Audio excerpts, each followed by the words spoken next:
ఇంకా దీంట్లో తేవాలి, కారులో వ్యాన్లో తేవాలంట.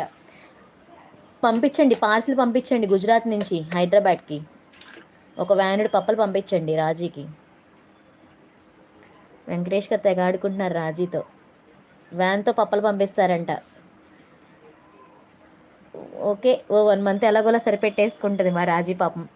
అలా అలా ఏదో కొద్దిగా కొద్దిగా తింటూ 1 మంత్ సరిపెట్టుకుంటుంది మీరు ఆ వ్యాన్తో పంపిస్తే. మ్మ్.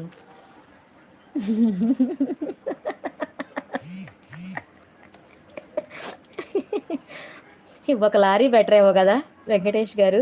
ఒక లారీ మాట్లాడుకోండి గుజరాత్ నుంచి, నేను ఫ్యాక్టరీ పెట్టుకోవాలి.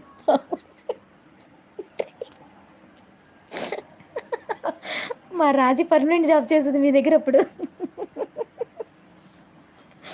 రాజీ పర్మనెంట్ జాబ్ చేస్తావు కదా వెంకటేష్ గారి దగ్గర, అప్పుడు పప్పుల ఫ్యాక్టరీ